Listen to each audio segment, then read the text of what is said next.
Peace out, hearts. What's up? It's your boy Eru, host of the Dynex podcast. You saw what we were talking about. We're going to be talking about Fournier and Derrick Rose. They are veterans purging the team. Do we need these guys or what, man? Anyway, let's get into it. Dynex podcast. Let's go.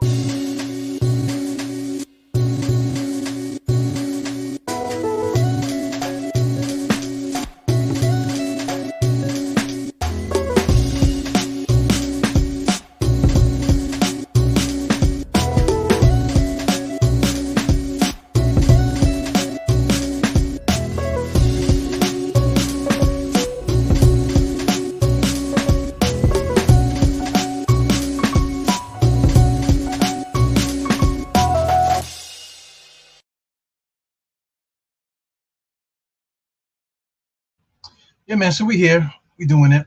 That wasn't like no pun intended, man. We are here talking about veterans again. So I mean, listen, we already did a whole offseason worth of moves. We got rid of Nerlens Noel. We got rid of Alec Burks, and we got rid of uh the other guy. We got rid of Alec Burks. We got rid of three guys in the same offseason.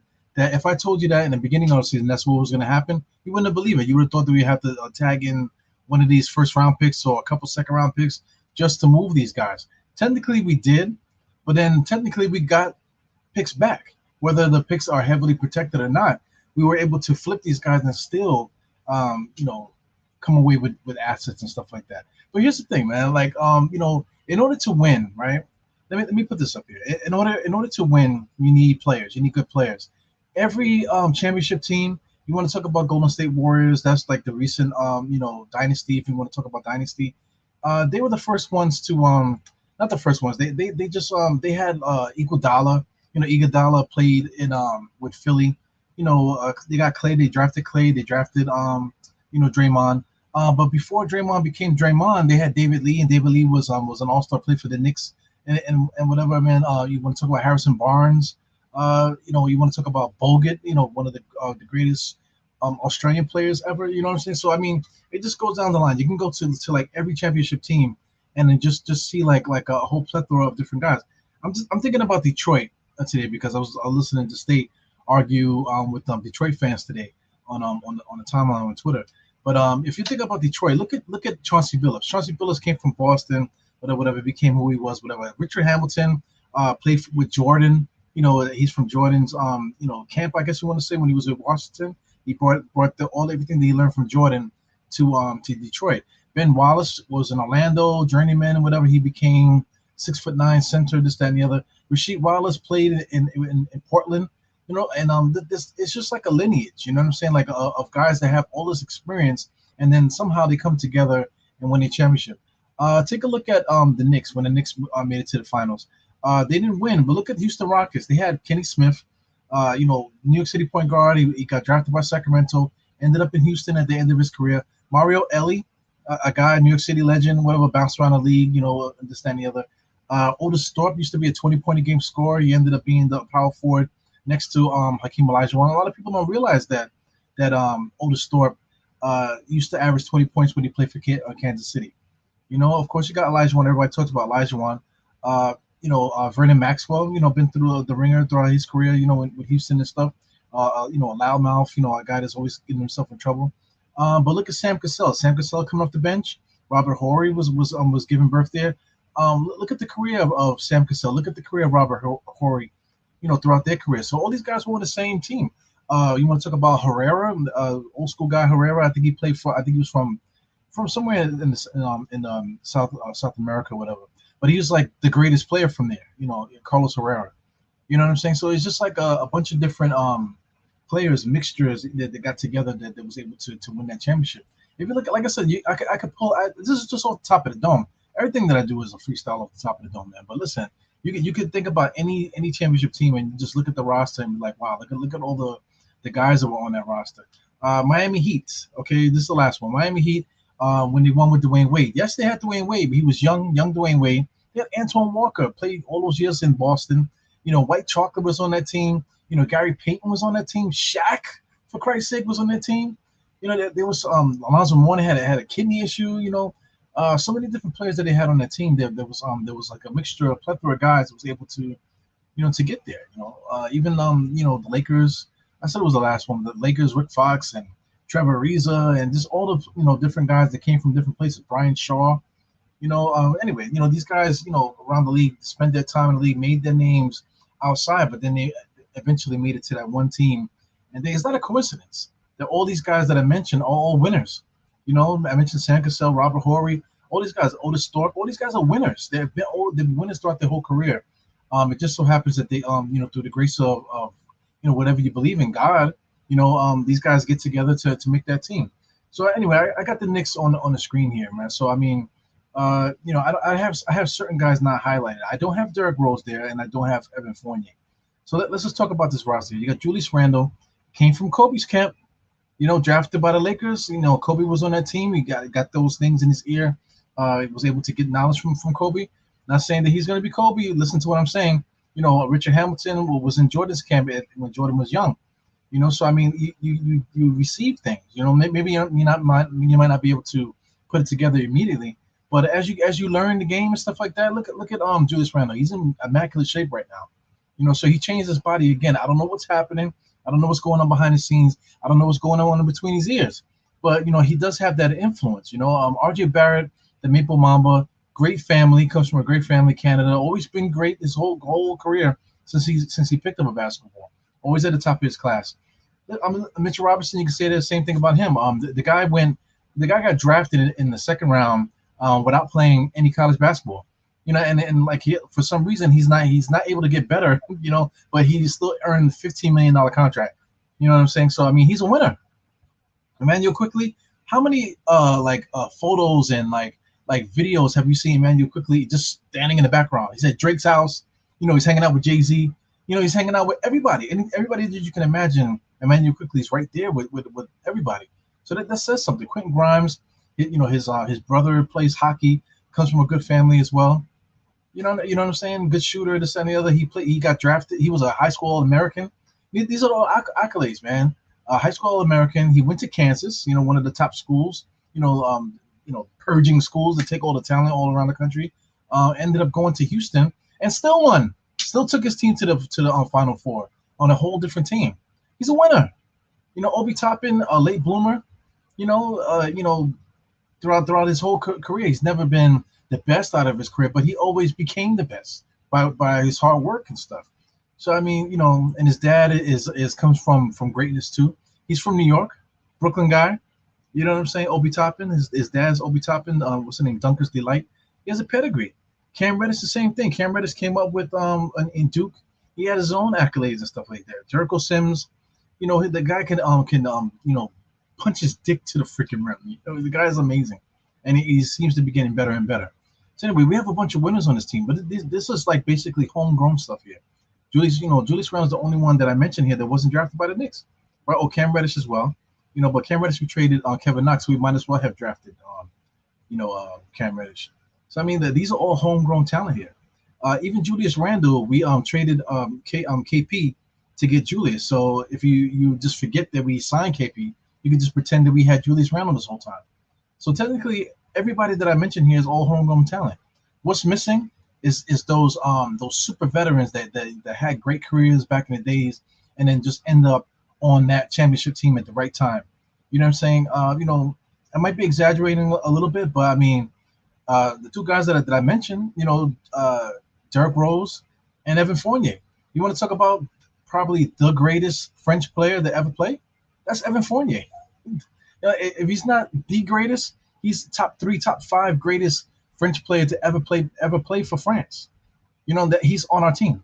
You know what I'm saying? He's only 29. He's going to be 30 when the season starts, but he's only 29. He's not old. So I mean, like, he has that experience, that pedigree, that he doesn't have fear.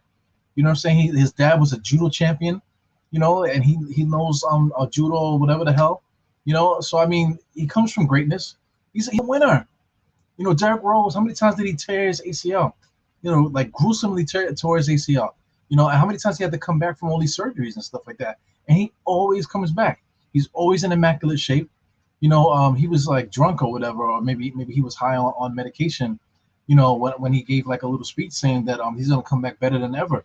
I believe him because he has done that throughout his whole career. He was the youngest MVP ever. He's a winner. He's a winner. So we had a bunch of winners on this team, and but all we do is complain. I know people in the chat. You guys always racking on me. Guys in the comments, guys go at me in the comments as well. On Twitter, guys go at me on Twitter, and then I see this the random drama that's happening on Twitter like the last week or so. Like everyone's like starting to see real Knicks basketball, so we're like picking sides, and guys are what do you call clicking up and stuff, clicking up and doing this, that, and the other. Oh, I'm right, we're right, you're wrong, we're wrong. Look at your stupid takes and this, that, and the other. Eh, at the end of the day, we're talking about our New York Knicks and how we can win a championship, not how we can fit narratives and be right all the fucking time. You know what I'm saying? So anyway, this is interesting, man. I'm just looking at this screen here, and it's intriguing stuff because I mean these are the numbers that I have here of players that are most likely going to be on a rotation. A lot of people are saying on Twitter at least, that Jericho Sims could be the starting four, or he can come off the bench and do the four. You know what I'm saying? Cam Reddish, he could play four too. All these crazy stuff, man. But the bottom line of all this stuff, no matter what you say, like we have winners. Quentin Grimes, I could make a case that Quentin Grimes could start. I actually did that in one of my prior podcasts. Check out if you haven't looked at it yet. I did a podcast talking about the intention of the podcast was not to talk about Quentin Grimes, but as I was talking, I'm like Quentin Grimes might actually be the better starter, based on the other ball dominant players that we have on the squad. Like Quentin Grimes could do his thing without even touching the ball, only to catch and shoot, because that's all it seems like he wants to do anyway, shoot threes. But I mean, Emmanuel quickly, I can make a whole podcast on Emmanuel quickly being a point guard. You know what I'm saying? And he probably would be successful at that. But I don't have Jalen Brunson here because he's not physically on the team yet. According to Basketball Reference. But having Emmanuel quickly backing up Jalen Brunson is fine. But what I'm trying to get at is that like Derrick Rose is on the roster still. He's making $14 million a year, so he's not going anywhere. He looks to be in decent shape. He's at Joakim Noah's wedding in Brazil right now, so he looks great. He always looks great. So I mean, I don't see a reason why Derrick Rose will not be ready for training camp. So if the Knicks don't make any moves and we stay the same here, and Derrick Rose enters training camp, then you can't argue Derrick Rose not being in the rotation. You know what I'm saying? You can't argue against it because THIBS is going to call him. So if he's starting Jalen Brunson, then Derrick Rose has got to be that first guard coming off the bench. He earned that respect. Quickly as well. He kind of earned it too. But the door's still open for him to prove it. But I guess you could say Emmanuel Quickly and Rose can come off the bench together. People like Quickly as a shooting guard. He is a point guard. He is a point guard. I mean, he's not a pass first point guard. Neither is Jalen Brunson. Neither is Derrick Rose. So what the fuck are we talking about here? You know what I'm saying? So I mean, we have a decent group of guards here, but we don't have no height. We want to talk about height. We want to talk about defense and stuff like that. Teams could just body us, put bigger guys on these guys, and let it rock like that. You can't put it all on Quentin Grimes, and also you can't put it all on Cam Reddish as well. You have to think about that. I mean, even if you want to start a Cam Reddish, you know what I'm saying, at the 3 and have RJ be the 2, which is ideal. You have Jalen Brunson at the point, Julius Randle at the 4, Mitchell Robinson at the center, Cam Reddish at the 3. You can work it that way.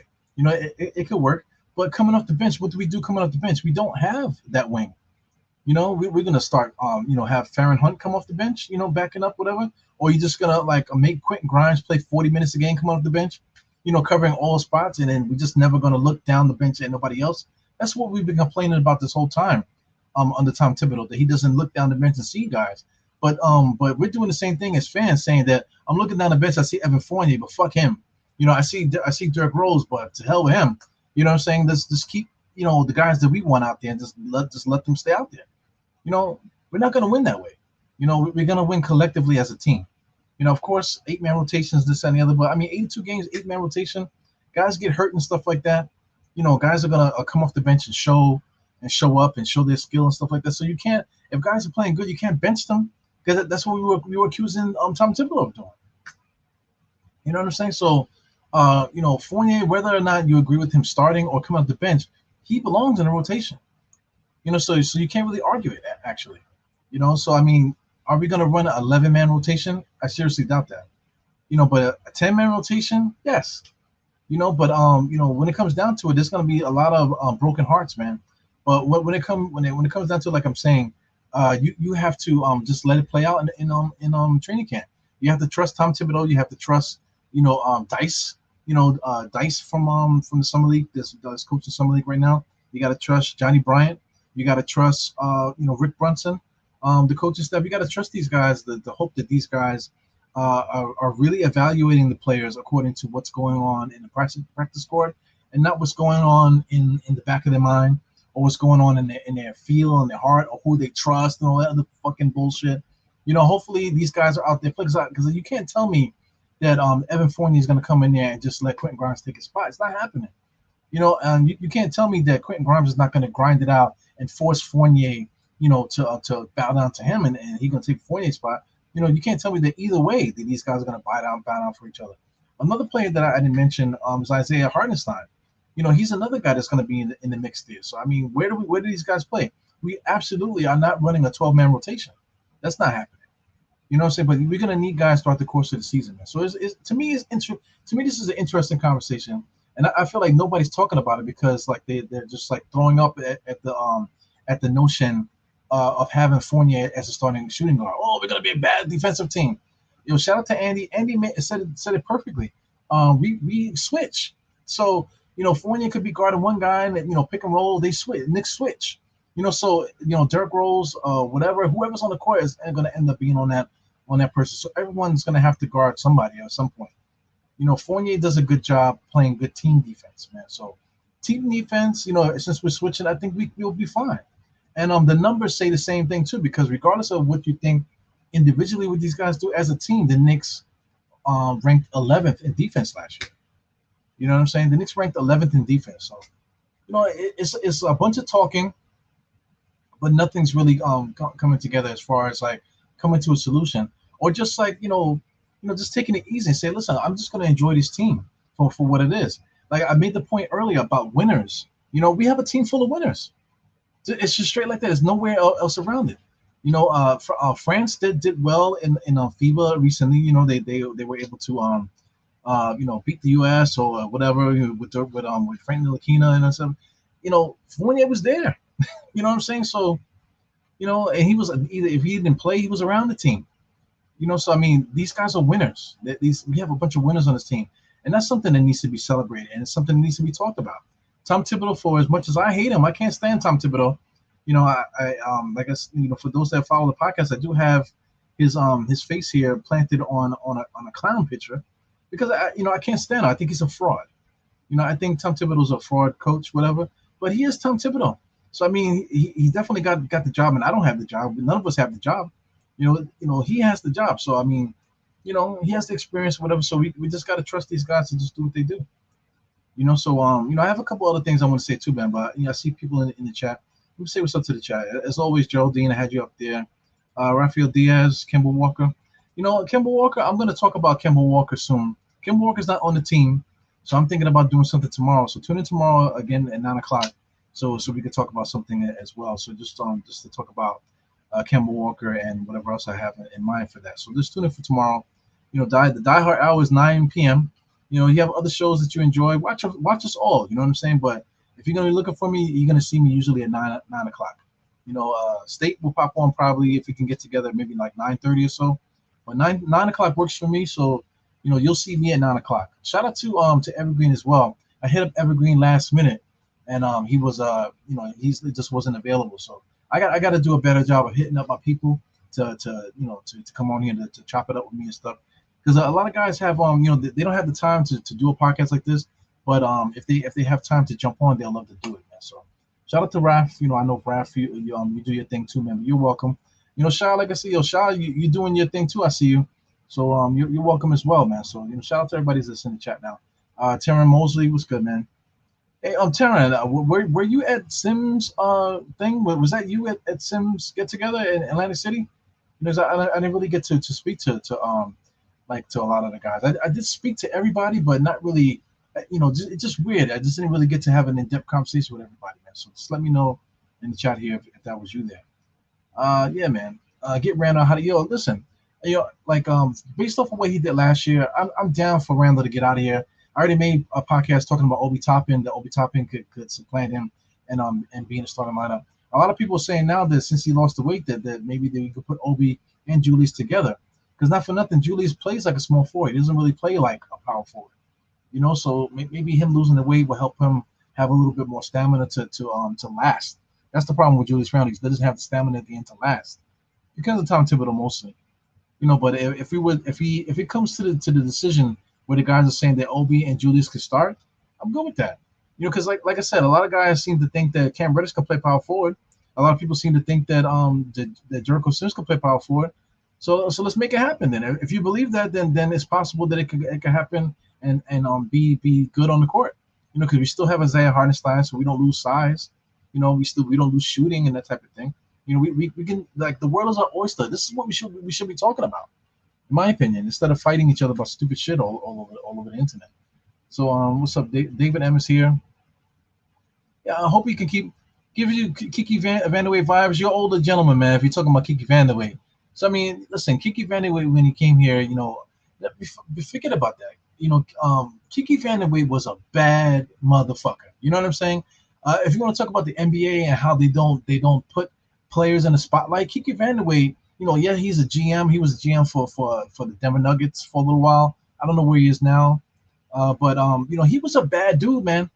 I think he averaged like 29 points one year, but I mean, he wasn't just a shooter. When you think of Kiki Vandeweghe, you just think of a guy that he just shot the ball. No, he used to drive the lane and banging on cats. As a man, a white dude in America named Kiki Vandeweghe, he was banging on cats.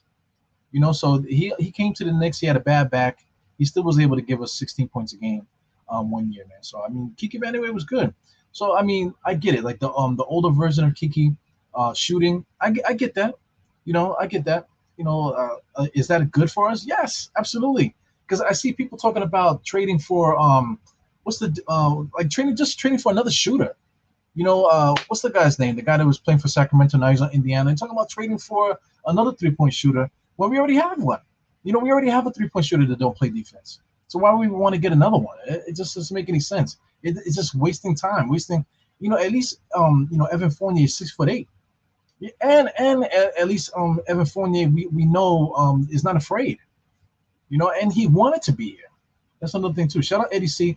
Eddie C, you're another one, man. I gotta start calling my guys, see if you guys are available. You can jump on and hang out with me here a little bit. Il Matrix was good. Tony Packer. Knicks defense is elite. I think Fournier to the bench. Yeah, I'm with that too. Him coming off the bench to me is the best option. But having him coming off the bench as a shooter, available for Jalen Brunson to do his thing. I mean, we just need it. We just need a shooter, regardless how much he gets paid, regardless how old he is or whatever you think about his defense. We need his shooting. We need somebody shooting. Trading for. I heard some people were talking about trading for the shooter that's on the Nets. I can never think of these guys' names. But I mean, it doesn't matter of those players' names, because we already have a shooter. Why are we going to get rid of this guy because you don't like him? But then we're going to end up getting a guy just like him. So it's just weird, man.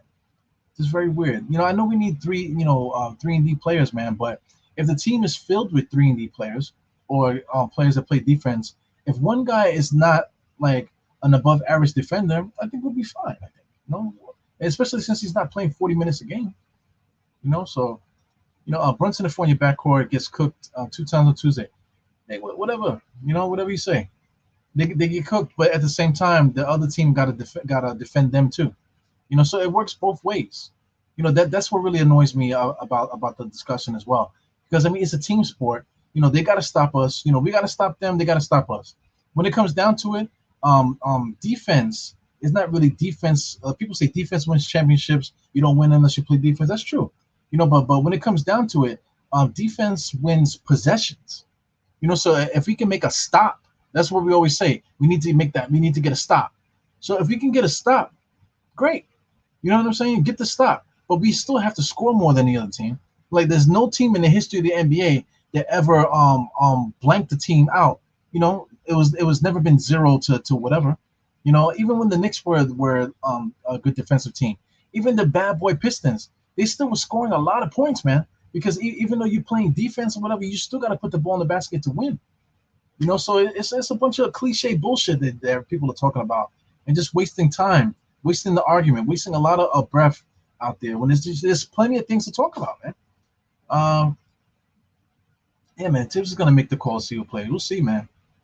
Yeah, trade Fournier. You know, we could trade Fournier. Yes, you know, it would have been ideal to trade Fournier for Jalen Brunson, but you know, it seems like that's not going to happen. You know, it seems like Dallas is just like whatever, just go to wherever you want to go, and they're just going to deal with it like that. So, you know, outside of that Jalen Brunson trade, I can't figure out a way to trade Fournier that helps us. I'm not trading Fournier for a second round pick. I'm not trading him for a trade exemption. You know, there's not and there's not many out there. There's not many teams that can absorb the contracts like that. San Antonio still got money. You know, is San Antonio taking Fournier? They might. You know what I'm saying? But we need something back. You know, so you know, there's only like one team. That's it. It's the only team that would actually take a Fournier because they think they can use him or whatever for veteran leadership. Look at Detroit. Detroit took away like three of our guys, I believe, right? Didn't they take three of our guys? You know, not to help us at the kindness of their heart, because Alec Burks, Nerlens Noel, and Kemba Walker are still good players. You know, are they 30 point a game? You know, excuse me, 30 minute a game players? No. You know, but can they help a roster? Yes, absolutely. You know, hey Mike, Fournier and Rose. Mike is great, by the way. You know, Mike always hits me up with all kind of stuff. Just hitting each other up on regular shit too. You know, so shout out to Mike. But trade Rose and Fournier. All right, Fournier makes what 19, and Rose makes 14. You know what I'm saying? So you're talking about what? I'm not good at math. So 20, 30, $34 million. What are we going to do with $34 million? Where is it going to go? It's not going to go. It's not going to disappear into thin air. You know, we're going to have to take back salary. We're going to have to take back contracts.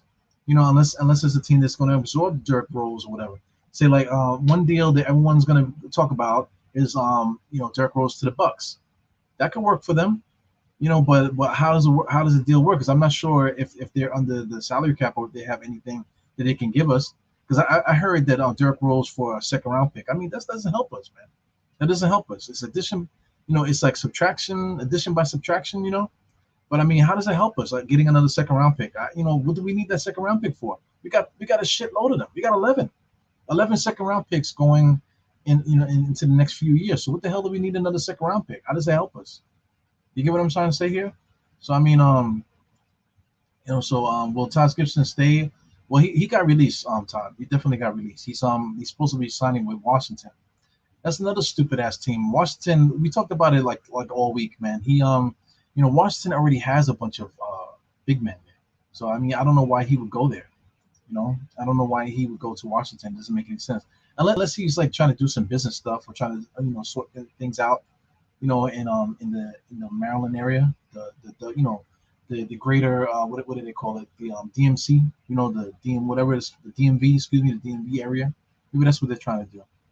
What else we got going on here? Mike is talking about this is it. There's your 910 McBride. That's another guy. McBride is another guy that seems like he has a pulse out there. You know, but what do you do? What do you do? Because there's a lot of players that need to play, and everybody's not going to play. This is not going to happen, regardless if it's Tom Thibodeau or not. You know, if I'm coaching, I'm not playing 12 guys. It's just not happening, unless I'm in a high school setting or like a little kid setting where I'm trying to get all the kids out there and trying to teach them the game and making them press. You know, and I got a press going. You know, whatever. Maybe I'll do that. You know, to teach the kids the game. But this is the pros, man. This is not how it works. We don't do press like that. We just don't do that. You know, the game is different, man. In the pros, you have to be able to, regardless of what anybody says, you got to be able to put that ball in the basket. Golden State Warriors are not winning championships because they're stopping guys. They play defense, yes, but it's not. You know, they're winning the championship because they can put the ball in the hole. You know what I'm saying? So, let's see. Fournier defense rating is not as bad. That's another thing too. The defensive rating for him is not as bad as people make it out to be. You know, if Andy says it all the time. He can make an argument that that RJ and Fournier are similar defenders. You know, RJ is not a defensive stopper. He gets his ass bust too. You know, he has certain guys that he just can't guard. You know what I'm saying? Like Fournier is a little bit worse than that. You know, but RJ's not a total lockdown defender. Yes, he can sometimes. You know, but I've seen Fournier get some steals. I've seen a Fournier lock guys up too. Sometimes. Every once in a while, he looked like he might be playing above his head defensively. It happens. Same way, like you can get hot, and the ball goes into the hoop and you can't stop, you can't miss. You can get into a defensive thing where you're just playing really good unconscious defense, team defense. You know what I'm saying? So it's ill. Bring Elfrid Payton back. Lord have mercy. Elfrid Payton gets a bad rap with the Knicks because the way we treated him. I think he lost his confidence. He just didn't want to be here anymore. They feel like fans were attacking his family, all kind of stuff, man. But Evan Fournier, not Evan Fournier, Elfrid Payton, before he got here, he averaged like 10-7 for like his whole career. Or 10-6. I'll say 10-6. I don't have the numbers up right now. But Elfrid Payton averaged 10-6 for his whole career. He played in Orlando. They made the playoffs a couple times.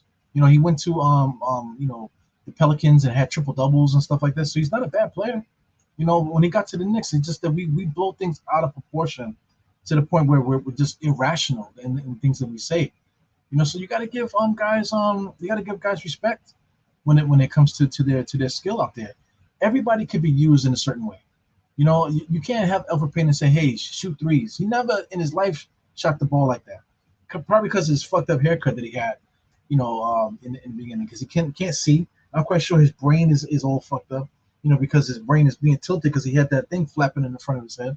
So I mean, I'm joking around, but that could play a part in that because he can't really shoot with something flipping in your face, man. So, so shooting is just not his thing. So you can't expect him to just start shooting the ball out of nowhere, But you can expect him to do what he's been doing his whole career, which was 10-7, 10-6 or whatever, with good defense, So that's what he is. He's a point guard. Salute to Pudge. Pudge, you're late, man. You're late, Pudge. What's good? Hey, man, David, and what are you talking about here? People actually watch games. No, Fournier's defense wasn't that bad. Yeah, man. I mean, but it's just that people look for it. People look for it. Fournier in the first game that he played as a Knick, I mean, he had like a monster game. Against the Boston Celtics that year, he was unstoppable against the Celtics. But it doesn't matter. It doesn't matter if it was just against the Celtics. In the beginning of this year, guys need a chance to gel and get comfortable. Fournier is not going to have that problem next year because he shout out to some of the guys on there. I can't think of his name right now, but I mean he brought it up that in December, from December to the end of the season, Evan Fournier was the best 3-point shooter in the NBA. And there you go. So if Fournier could start the season with that confidence and just being used to everybody, then I could see him duplicating this season, but just being more consistent because you don't have to worry about him gelling or getting the not the fear or maybe just like the goose, just get the heebie-jeebies out. He don't have to worry about that. He'll be able to come right in and just do what he does. Just shoot the damn basketball. You know what I'm saying? So that's important too. There's something that's going to be that needs to be talked about too because he started the year on a new team, and then he was put to the fire. He was able to figure that out. It took a little while, like I said, after January 1st. Same thing with RJ Barrett. He had a horrible beginning of the season. People got the excuses. Oh, his tummy hurt. Oh, he was injured. Okay, whatever. But he still didn't get himself together until a certain time. So the second half of the season, he was able to get himself to 20 points per game. But I believe he was averaging like 24 points or 25 points per game, in the second half of the season. So, I mean, if you can praise that dude and say that he can get better and this and the other, Fournier got better too in mid-season, yo. So I mean, you got to tell the whole story. You got to tell. We all watch the same games, and everything can be looked at stat-wise and advanced stats and look at the film and all this other fucking bullshit. But you got to tell the whole story, man. You definitely have to tell the whole story. Shout out to Geraldine. Obi don't play. Listen, man. Geraldine, like there's so much stuff out there that people say, that they don't tell the whole story. Obi Toppin gets cooked on defense, man. If people, you want to talk about targeting as a big man. I'm targeting Obi Toppin. Obi Toppin can't guard somebody with size. You know what I'm saying? But at the same time, all the good things that Obi does, who cares that he's getting cooked on offense? When he's on offense, he could do something. So you have to take advantage of the team's strengths. That's all I ask for. If he's going to get cooked on one side, best believe let's take advantage of the other team with his positives. And I think Obi Toppin there's not a a power forward in the league that can stay with that freaking guy in the open court. So regardless if they're biting him on the inside, he's going to take advantage on the other side. So it is what it is, man. And like, yeah, everyone talks about Brunson. He said we finally got a point guard. Going to unlock all these guys. But I'll talk about that tomorrow in depth. So tune in for that. It's 9 o'clock tomorrow. Shout out to everybody here. I really don't want to keep this on too long because tonight the Knicks play at 11. So I'm actually gonna do play-by-play. Watch along. More than likely I'm gonna be by myself. Maybe State will pop in because State works nights, so State might pop in. So I'm actually gonna watch the game tonight and do another podcast at 11. So I really don't want to go too crazy with this, man. But it is what it is. Shout out to Mike. Are you in State? Yeah, we good, man. What the hell? See, that's the bullshit. Everybody wants to see people fight and stuff like that. We ain't fighting. We still talking behind the scenes, whatever. But State has a niche on Twitter. Okay, he posts a video and 10,000 people watch. Because you guys like what he does. On Twitter, or people like what he does on Twitter. So that's his thing. So Twitter Spaces is something that he flourishes in. He's really good at the audio podcasting. So so that's what he does. And this is not Die Hard Knicks podcast, and he's my guest, and that's it. State is State of the New York Knicks podcast. That's his name, State, right? State is from the name of his podcast. You know what I'm saying? It's not just his Twitter thing. He has a podcast called State of the New York Knicks. So so he does the audio stuff. The Spaces is great for him, to do what he does, and there it is, man. So why does it have to be a beef? If anything, we're helping each other out. Helping each other get better on this thing, because I think State is great. What I'm saying? State fucks with me, because he thinks that I'm good, man. So I appreciate you guys for fucking with me, and we're just gonna keep it moving like that. Mr. Mike, thanks for the super chat. $5, man. I appreciate it. Fournier to Minnesota for Prince. You the man with this shit, man. For Prince, but Minnesota really likes Prince though.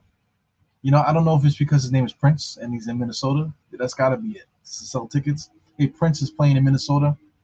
Come on, man. Tell me you never thought of that. Not for nothing. That's the first time I put 2 and 2 together. You know what I'm saying? So Prince is playing for Minnesota. Shout out to the artist Prince that is from Minnesota. Whatever. So this does work. I'm looking at it. And I got you, Fournier. Really nice for Goldberg. Yeah, that makes sense. Whatever. That does make sense. So that could be a trade to get rid of Fournier, but we're getting Prince and 3 $2 million players. Okay, I get it. But Prince, if he gets here, he has to play. Is he that 3 and D guy that people want? Probably so. Is he that sexy name? No. People are still gonna say I want Cam Reddish. I don't want this fucking guy Prince to play. So that's gonna be another argument. I think it was Kaiser Sosa with the cap. Kaiser always fucking with me too. A lot of you guys do that, man. But I appreciate you guys for tuning in. Kareem Grant. Every time I see you, Kareem, man, I gotta put up this goofy picture of us here. Shout out to everybody that in the chat. Shout out to everybody that popped up to those get-togethers and stuff. The get-togethers is fun. I see the guys in Vegas hanging out together. Yeah, but the internet is really goofy, man. There's a lot of goofy shit happening on Twitter. That's why I kind of don't fuck with Twitter. I like to go on Twitter to get some thoughts out because I just have that sickness. But there's a lot of goofy shit going on Twitter. Guys are using guys for the come up. Like I said, like State. I'm not, State's not using me. I'm not using him. We just vibe with each other, and that's it. If he needs help, I help him.